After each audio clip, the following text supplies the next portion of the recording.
নমস্কার ম্যাম। নমস্কার স্যার। नमस्कार। नमस्कार जी। What's going on? क्या नाम है आपका? আমার নাম লক্ষ্মী। आप कहाँ से हैं? আমি আজকে এসেছি ওয়েস্ট বেঙ্গল, কলকাতা থেকে অনেকটি দূর থেকে।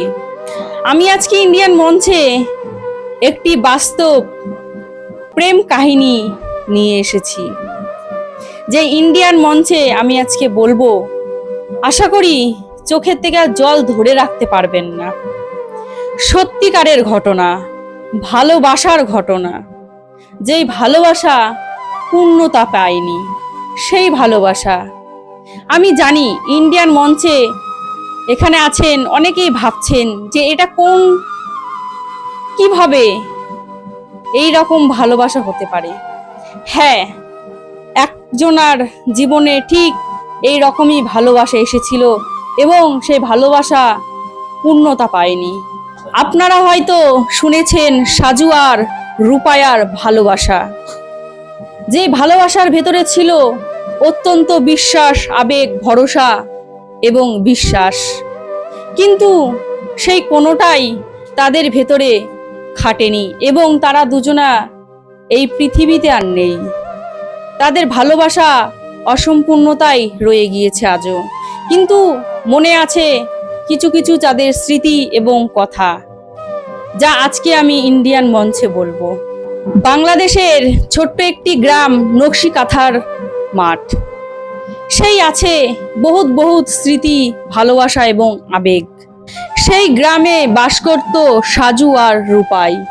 তাদের সৃষ্টি হয়তো ওই ওপর থেকেই ভগবান করে পাঠিয়েছিল, কিন্তু ভালোবাসার যে এমন একটি পরিহাস হতে পারে সেটি আমরা অনেকেই সাক্ষী। রূপাই বাঁশি বাজাতে খুব ভালোবাসতো, তার বাঁশি ছিল অত্যন্ত প্রিয়। সে নদীর ধারে প্রতিদিন বাঁশি বাজাতো, সেই বাঁশির সুরেই ছুটে আসতো সাজু। সাজু ছিল তার জীবনের একটি অধ্যায়, যেই অধ্যায় কোনোদিন শেষ হওয়ার ছিল না, কিন্তু ভগবানের এমন একটি পরিহাস, সেই অধ্যায়টি হট করেই একদিন শেষ হয়ে চ্যাপ্টার থেমে যায়। Oh my God! Rupaya Saju ছিল সেই গ্রামেরই ছেলে মেয়ে। সবাই তাদের জুটি খুব পছন্দ করত, কিন্তু ওই যে বললাম, কপালে না থাকলে আর হয় না।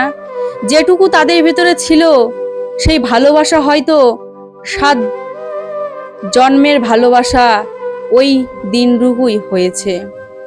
নকশিকাঁথার মাঠ, এই জায়গাটির নাম কেন হয়েছে এই গল্পটি আপনারা জানেন? না জানলে আমি আজকে আপনাদের বলবো। সাজু খুব কাঁথা সেলাই করতে ভালোবাসতো। সেই কাঁথার উপরে খুব সুন্দর সুন্দর ডিজাইন করত, সেই ডিজাইনে ফুটিয়ে তুলতো তার ভালোবাসার চিত্র। सही बात है।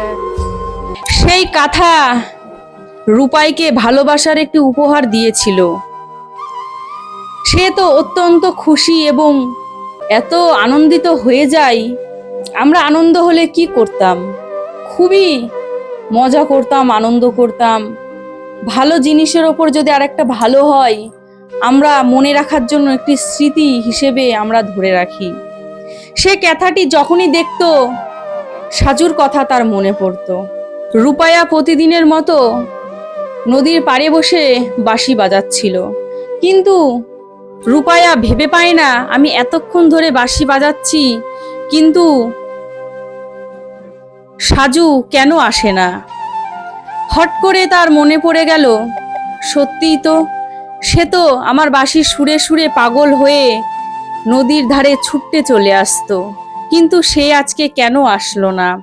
হট করে সে শুনতে পারে সাজু আর এই পৃথিবীতে নেই। সে পৃথিবীর মায়া ত্যাগ করে তার কাছ থেকে বহুত দূরে চলে গেছে। রূপাই তক্ষুনি ছুটতে চলে গেল সাজুকে দেখার জন্য, কিন্তু শেষ দেখাটাও তার হলো না। সে যাওয়ার সাথে সাথে দেখে তাকে কবর দেয়া হয়ে গিয়েছে।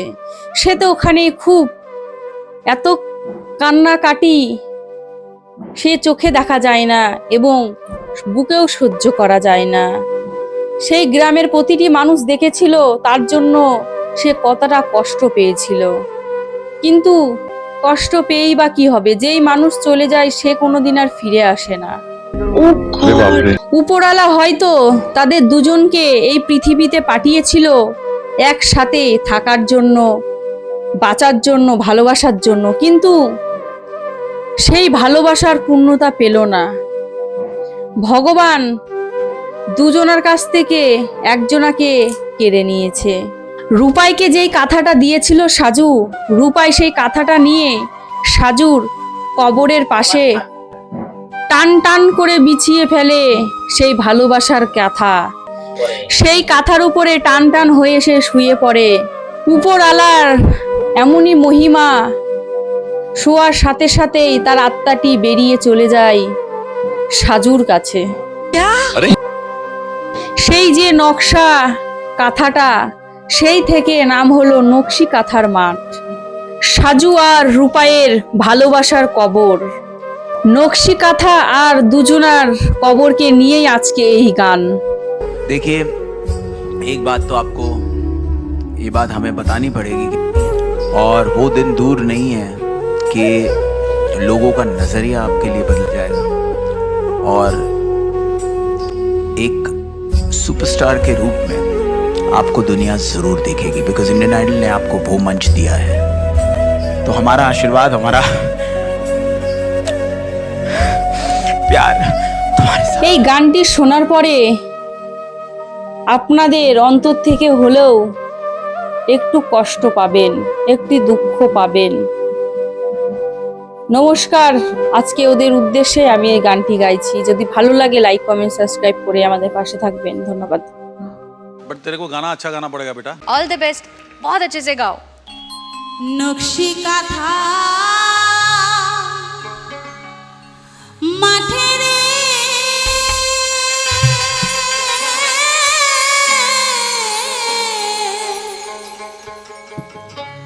সাজর ব্যথায় আজো কাঁদে রূপাই মিয়ার বাঁশের বাঁশি